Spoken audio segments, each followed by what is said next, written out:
Hey there everybody, welcome to the channel. I'm your host, Pubo Rama, and in today's video I'll be showcasing the character swap method for making money in Grand Theft Auto Online. I think one of the biggest prohibiting factors for players to earning millions and millions of dollars every hour is cooldowns. I think we can all agree, right? The cooldown for the Cayo Perico heist is almost 3 hours. That is an insanely long amount of time. And once you complete the heist, you usually just go to something else. The Dr. Dre VIP contract, maybe you focus on the Mackenzie Field hangar heist. Point being, usually a lot of players, the moment they complete the Cayo Perico heist, just do something else or they close the game. But what if I told you that you don't actually have to do that and you can replay the Cayo Perico heist, the Dr. Dre VIP contract, or any other business in the game over and over and over with almost no cooldown affecting you? You might think that I'm lying, but I'm not. And in today's video, I'm going to be showcasing exactly how the character swap method works and how to perfect it. And there's actually a lot of little things that players don't know that also work with this method. Now, I'm not going to put any edits or cuts into today's video so that you can see that I'm not lying. This is fully possible and every player can do it.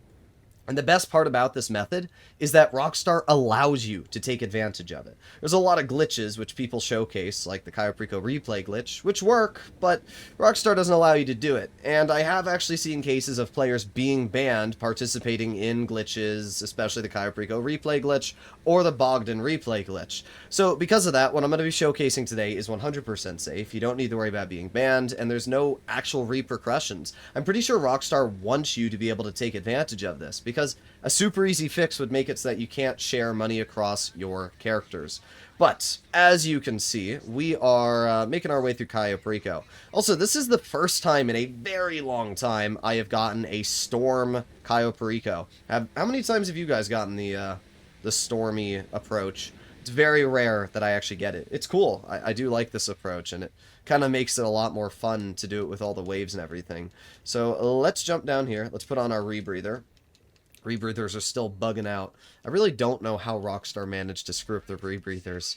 For those of you that weren't playing GTA for the brief period, there was a moment when rebreathers were actually completely bugged and did not work in the Cayo Perico heist, and you would literally just drown when trying to complete it. It was pretty tragic. Thankfully, that is no longer the case and not too much of a problem.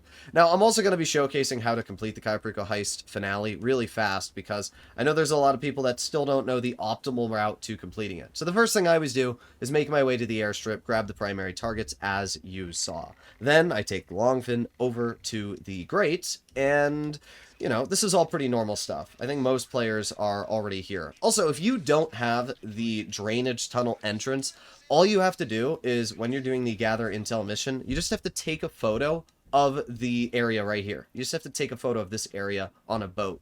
And if you do that, it will, you can also swim there, but if you take a photo of that area, it will give you the drainage tunnel as an entry point. A lot of players don't know that, and it's something that I feel like a lot of content creators forget to talk about, right? You can't even do the drainage tunnel entry point unless you've scouted it. And I feel like there's a lot of people which probably haven't gotten it scouted and watch these beginner videos and don't know what the heck they're talking about. So if you follow this exact route I'm taking here, you will never be detected when doing the heist. It is so easy to follow this route. You're going to see that there's a guard on the stairwell right here. All we have to do is walk up and wait for that guard to turn. And then we can run past that guard, run over here, run past this guard. And there's only one person we have to take out who never ever detects you. So if we sit right here, we just have to wait for him to walk around the corner, flomp him on the head, and now we can continue making our way up to the room. We're going to start by grabbing the secondary loot. 368,000 turns into 398. That was a pretty awful grab. And there were no paintings in the office. That's pretty unfortunate. Alright, let's get these hacks done really quickly. Hacks are pretty easy to do for the most part. A lot of people try to memorize them. I just literally just line up what I think looks good. That looks pretty good there. Okay, first one's done. We got one here. That's obviously lined up. That's lined up. That looks good, and there you go. And then we just have to do one more hack, and should be pretty easy. There you go. Okay, there you have it. And that doesn't look entirely lined up. Oh, there you go. This one's always tricky because the thumbprints are kind of misaligned sometimes, but that was still a pretty quick hack. So we have $400,000 in secondary loot, plus we have the bearer bonds.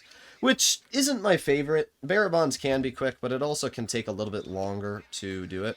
So here we go. Hopping in. Cut through that. 36, 38, 73. Okay, 36, 38, 73. All right, there's 36. Now we have 38. And now we do 73. Boom, boom, boom, boom, boom, boom, boom, boom, boom. Done. Okay. So we grab the bearer bonds. That is 1,168,000. Now, here's another fact that a lot of players don't know. You only have the elite challenge to worry about when you're inside the compound. If you get detected outside of the compound, it actually doesn't affect the elite challenge at all, which is something that a lot of players don't know. So what we're going to do now is we are going to run over here, and we're going to wait for this guard in front of me to walk. You can see that he's going to walk across this path in front of me, so we just wait a teeny bit. Now that he's walked past us, we jump over the railing, and we head over here. Super easy stuff. Then we just run around this guard and walk right over to the gate. Somehow, none of these guards see me literally trying to figure out how to open the gate door. This is the one part of the Cayo Perico heist I really think Rockstar made a big mistake on. I don't understand why they made it so you, like, kick down the door and then you find the green button. Like, obviously, we've replayed the heist multiple times. We know how to make our way through. But I also feel like they kind of rushed that. They should have picked a better way to get out. Maybe scale the wall or something. Either way, let's clear this guy really quickly. Now we can hop on our motorcycle. And we escape Cayo Perico. That's it. We're already done with the heist. So, as we can see, the Cayo Perico heist itself, incredibly easy to complete. You shouldn't ever get detected. And hopefully, if you were a bit of a beginner, this tiny completion of it did help you out on the finale. There's one final thing we have to do, and that is swim to the exit point. That was kind of a bad jump there. But what we have to do is swim over to this little landmine all the way in the distance over here. Well, I guess it's not a landmine, it's a sea mine. But you can see this one all the way in the distance over here. We just need to swim to this one all the way in the corner. And then we have to stop swimming. So swim for about 5 more seconds and let go. And that's it. We're done with the heist. You can see I'm going to let go of my remote.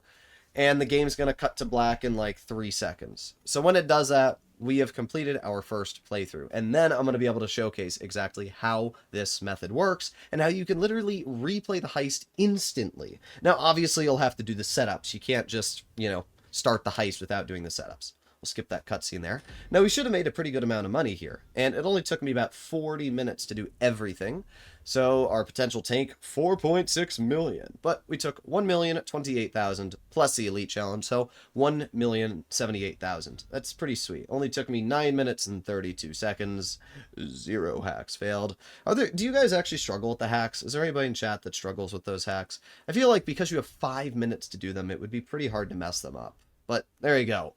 $1,078,000. It's pretty good. I mean, 40 minutes for $1,100,000. And by the way, that's one of the bad takes. If you get lucky and you do end up getting the pink diamond, the amount of money you'll make is crazy high. It's upwards of 1.5 to 1.6 million. And if you do the heist on hard mode, it's an additional $100,000 even for the bad takes. So you're always kind of guaranteed on hard mode $1.2 to $1.3 million a take, which is pretty dang nice. So there you go. Heist passed, 1,078,000, and now the game is going to bring us back to the main screen. So this is where the character swap method actually takes effect. You can see right here we have swap character. Now this is on Legacy Edition. If you're playing on the GTA Enhanced Edition, it's going to say Manage Characters. All you have to do is press that. Then the game is going to bring you over to a screening room here. And you're going to have 2 different characters. If you don't have a second character, make one. Takes 5 seconds. And it's not really going to be much of a problem. So as you can see here, we have my main character. And then we have character 2. So we're going to swap over to my second character. Doing this should only take me a few seconds. And now it's going to load me into an online lobby. Unfortunately, it doesn't load you into an invite-only lobby. So sometimes you have to wait a bit of time for it to load you into a public lobby. That actually was super quick. Maybe it's going to load me into an invite only. But now that we're in our Kosatka, here's the thing, right? we're going to be able to start the heist again. You're going to see that. First of all, you can see that I have the same amount of money on my bank account, on my main account, as I do my second account, $529 million. There's always people that try to argue this in the comment section, that apparently you don't share money across accounts. You do. You share the exact same amount of money on your main character as you do your second character. So now if we register as a boss and we hop onto my second account here, you can see that I'm able to press prep, and I can start the heist again. You can see I can do the gather intel mission, I can do the approach, so I can press approach vehicles right now, and I can start the long fin setup. This is how the Cayo Perico heist works, and it's really easy to take advantage of this method. Basically, you just have to own a Kosaka on both accounts. Now, yes, that does mean you have to go through the cutscenes again. So you'll have to make your way over to the casino to go through the little cutscene with Mini Madrazo. But as soon as you're done with that, all you have to do is buy a Kosaka and a Sparrow. That's all I've done on this account. And just with those two purchases, you're able to do the Cayo Perico heist back to back. Kosaka is going to set you back about $2 million, and the Sparrow is going to set you back about another $2 million. So in total, you're going to need about $4 million of investment. But in return, you have the ability to do the Cayo Perico heist a second time, which means just 4 Cayo Perico heists, and you'll already earn all of that money back. But here's the real kicker. It's not just the Cayo Perico heist that you can take advantage of this with. It's everything. For example, if we go to the challenges tab, the weekly challenge is dependent on each character. So I can do the weekly challenge on this account, which is only complete 3 fares of taxi work, and earn $200,000. And then I can go to my main character and do that again and earn another $200,000. That's $400,000 for like 10 minutes of work. It's crazy good money. This also works for the Salvage Yard. The Salvage Yard has the weekly missions. Well, you can do 6 of them instead of 3 if you own the Salvage Yard on both accounts. I should also mention that this works for passive businesses. For example, right in front of us we have Special Cargo. Now, for those of you that are unaware, Special Cargo does not matter if you're playing the game or not. If I pay Lupe $7,500 to go out and source me a crate or 2, when the 48 minutes is up, even if I'm not logged into the game, when I do get back in later that day or week, the crates will be delivered. What that means is that you can swap to your second character, spend 5 minutes paying all of your associates $7,500 to go out and source you crates. You can go over to the hangar. You can pay Rooster $25,000 to go out and source you a crate. You can go over to the bail office. You can pay your bail employees, or not pay them, but you can send them out. And in 48 minutes, all of those employees will be back with crates, with money, with everything. And it means that you basically have 2 sources of passive income that you can take advantage of, which is crazy. But even better than that, the Acid Lab also works. If those of you aren't aware, the Acid Lab Daily Boost is active while you're playing GTA, but even if you close the game, it's not on a set timer that eventually disappears. It's actually for X amount of product, and the booster will stay active for that entire time until it reaches that quota. So if you only grind the game for 48 minutes doing the Cayo Perico heist, and then you go back over to your main account and grind a little bit there, and then you swap back to your other account, even though it's been maybe 2-3 hours, the Acid Lab bonus will still be going. So it's actually great to take advantage of just about everything. It works for the Cayo Perico heist and every single business in the game. It works for daily challenges, and most importantly, it works for even passive income. This is by far the best way to earn money in the game. I've made a couple of videos talking about this already, and I'm going to continue posting these videos until GTA 6 comes out, because there's so many players that don't understand just how incredibly overpowered this method is. I'm just now getting my hands on a Kosaka on my Broke to Millions account on the second character, so I can take advantage of it. So hopefully you enjoyed today's video. I'll see you all in the next one. Bye-bye.